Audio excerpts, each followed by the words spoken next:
A finales de la década de los 30, cuando la industria cinematográfica mexicana comenzaba a perfilarse como una potencia de América Latina, un hombre destacaba por encima de muchos gracias a su rostro severo, su voz grave y su talento para encarnar al villano perfecto. Me refiero a Arturo Martínez Chávez, actor, director y guionista. Era un hombre respetado dentro de los estudios cinematográficos, un hombre que había construido su reputación a base de esfuerzo, disciplina y una personalidad férrea que imponía respeto y temor por igual. Nadie podía negar su talento. Sin embargo, detrás de las cámaras, Arturo escondía una historia oscura, una de esas que los archivos del espectáculo prefirieron enterrar bajo la alfombra del silencio. Una historia que, con los años, se transformaría en una tragedia familiar, marcada por la negación, la vergüenza y la violencia. Pero antes de comenzar, quiero manifestarles que el objetivo de este canal es informarles a través de investigaciones en periódicos, revistas, libros e internet sobre la vida y obra, pero sobre todo aquellos aspectos que por algún infortunio padecieron estos grandes de la farándula, los cuales galardonaron el cine y la televisión mexicana. Por tanto, en ningún momento se tiene la intención de difamar o lastimar la imagen de estos grandes. Sin más, comenzamos.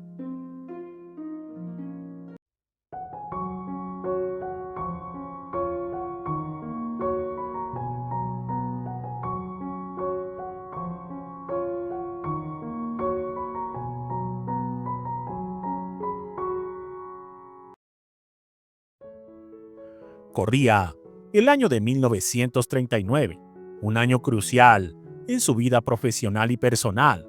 Arturo, a sus 30 y tantos años, gozaba de reconocimiento dentro del cine nacional. Su presencia en pantalla era sinónimo de rudeza, de autoridad y de villanía elegante, pero lejos del brillo del reflector, llevaba una doble vida. Mientras mantenía una relación formal con una mujer de alta sociedad, con quien se presentaba públicamente, en secreto sostenía un romance con una joven costurera de nombre Carmen Ochoa, una mujer sencilla, de origen humilde, que trabajaba confeccionando vestuarios para los estudios cinematográficos. Carmen era dulce, callada y profundamente enamorada de Arturo. Creía en sus promesas, en sus palabras, en la idea de que algún día la reconocería ante el mundo. Durante meses vivieron un romance clandestino, oculto entre las sombras de los foros y los camerinos. Sin embargo, cuando Carmen quedó embarazada, la historia tomó un giro devastador. Arturo, al enterarse de la noticia, reaccionó con frialdad absoluta. Para él, tener un hijo fuera del matrimonio significaba el fin de su carrera, el escándalo, la vergüenza pública. En aquellos años la moral cinematográfica era estricta. Un actor debía mantener una imagen intachable y un hijo ilegítimo era un escándalo que podía destruirlo. Carmen dio a luz a una niña en 1939, a la que bautizó con el nombre de Leonorilda. Esta niña más adelante se iba a convertir en una estrella. Su nombre llevaba el eco de la inocencia y la esperanza. Arturo la visitó en el hospital solo una vez. La vio, la sostuvo unos segundos entre sus brazos y sin pronunciar palabra, literalmente se marchó. Desde entonces, la madre y la hija quedaron completamente solas. Carmen, con enormes dificultades, crió a su pequeña en un modesto cuarto de vecindad en la colonia Guerrero. Mientras tanto, Arturo continuaba escalando posiciones en el cine, codeándose con directores, productores y actores de renombre, consolidando su imagen como uno de los villanos más temidos y respetados de la pantalla mexicana. La infancia de Leonorilda fue difícil. Su madre apenas ganaba lo suficiente para alimentarla, pero jamás le habló mal de su padre. Le decía que era un hombre importante, que trabajaba en el cine, que algún día vendría a buscarla. La niña creció con esa ilusión, observando en la pantalla que el hombre de ceño fruncido y mirada penetrante, sin saber que era él, quien le había dado la vida y le había negado al mismo tiempo el éxito. Cuando cumplió los 12 años de edad, Leonorilda comenzó a mostrar un talento natural para la comedia. En la escuela, participaba en obras teatrales, imitaba a sus maestros, hacía reír a todos con una facilidad innata. Su madre, viendo su vocación, decidió apoyarla. Fue así como, a los 14 años, comenzó a trabajar en pequeños papeles en la radio y en programas locales. Su chispa, su simpatía y su rostro expresivo pronto llamaron la atención de productores y su carrera empezó a despegar. Fue entonces cuando el destino volvió a cruzar los caminos de padre e hija.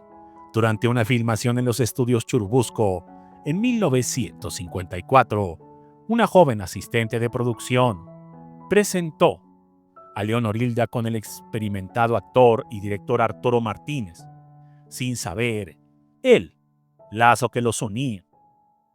El encuentro fue tenso desde el primer instante. Arturo la observó con detenimiento, sorprendido por el parecido físico de su madre que la joven tenía con él.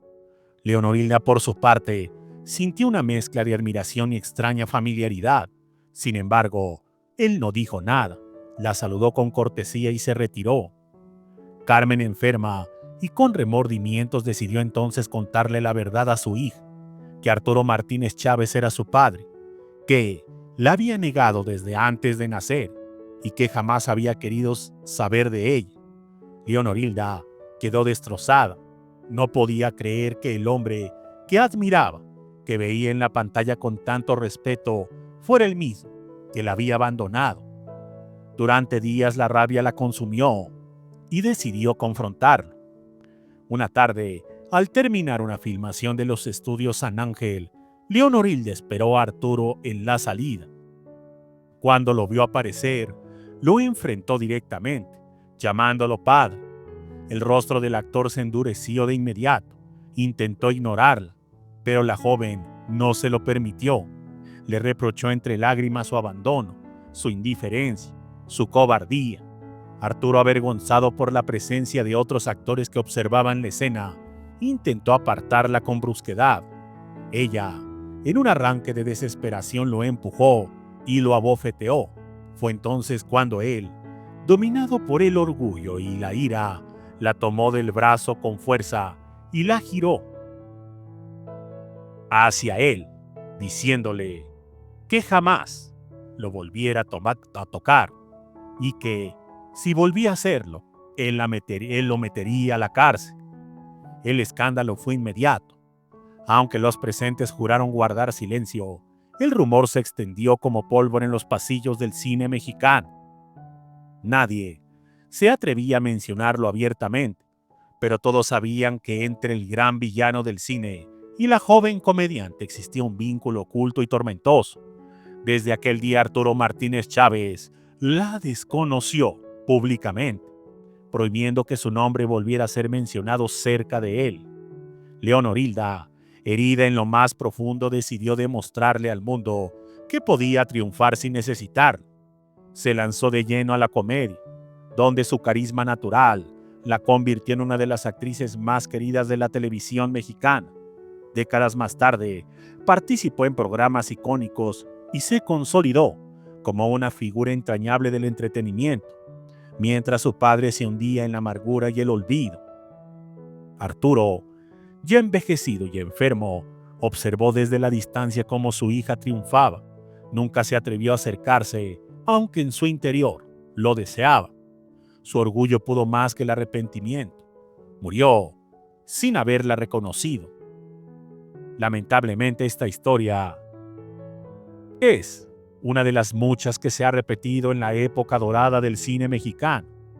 Leonorilda, por su parte, nunca volvió a mencionarlo, pero en entrevistas muchos notaron que, cada vez que le preguntaban por su infancia, Su mirada se perdía por unos segundos, como si recordara un pasado que prefería mantenerlo enterrado. Muchas gracias y hasta la próxima. 5, 4, 3, 2,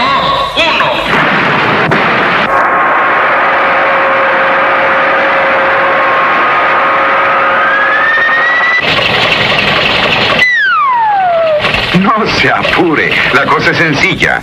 Busque instrumentos musicales en la sección amarilla. Solucione su problema. Consulte la sección amarilla. Vea el índice al principio. Ahorre tiempo, dinero y esfuerzo.